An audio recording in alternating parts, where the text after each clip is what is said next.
शालेय सहल म्हटलं की मुलांच्या मनात एक वेगळाच उत्साह असतो. गप्पा गोष्टी, गाण्याच्या भेंड्या आणि शिक्षकांसोबत मिळून निसर्गाच्या सानिध्यात घालवलेले ते क्षण आयुष्याची शिदोरी ठरतात. मात्र इंदापूर तालुक्यातील बावडा येथील शिवाजी महाविद्यालयाच्या विद्यार्थ्यांसाठी निघालेली ही सहल एका भीषण वळणावर संपली आणि आनंदाच्या आठवणींचं रूपांतर कायमस्वरूपी दुःस्वप्नात झाले.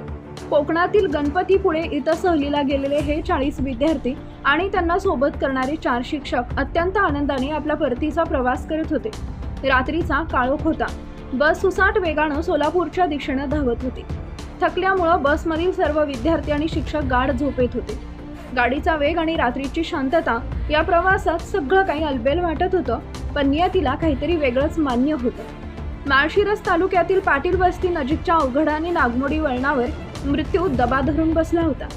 काही वेळांपूर्वीच बांबूची वाहतूक करणारा एक 80 टेम्पोत टायर पंक्चर झाल्यामुळे त्याच अरुंद वळणावर उभा होता.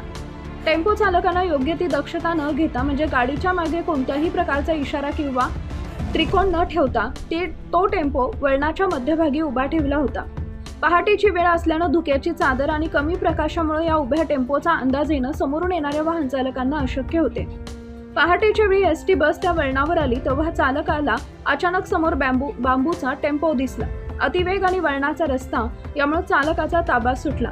ब्रेक दाबून ही गाडीचा वेग इतका प्रचंड होता की एसटी बस थेट त्या टेम्पोवर जाऊन धडकली. तो आवाज इतका भीषण होता की परिसर हादरून गेला. एसटीचा पुढचा भाग टेम्पोच्या आत घुसला आणि काही क्षणात बसचा चक्काचूर झाला. जे विद्यार्थी काही क्षणांपूर्वी गोड स्वप्न पाहत होते ते आता रक्ताच्या थारोळ्यात आणि वेदनेनं विहळत होते. या दुर्घटनेत एका शिक्षकाचा जागीच अंत झाला तर अनेक विद्यार्थी गंभीर जखमी झाले.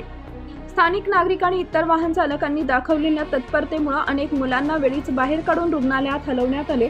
मात्र या घटनेनं केवळ एक कुटुंब नाही तर संपूर्ण महाराष्ट्र हादरून गेला. ही घटना केवळ एक अपघात नव्हता तर ती मानवी निष्काळजीपणाची पराकाष्ठा होती. जर त्या टेम्पो चालकानं सुरक्षिततेचे नियम पाळले असते तर आज अनेक घरे उद्ध्वस्त होण्यापासून वाचली असती. ही घटना आपल्या सर्वांसाठी एक डोळ्यात अंजन घालणारी आहे.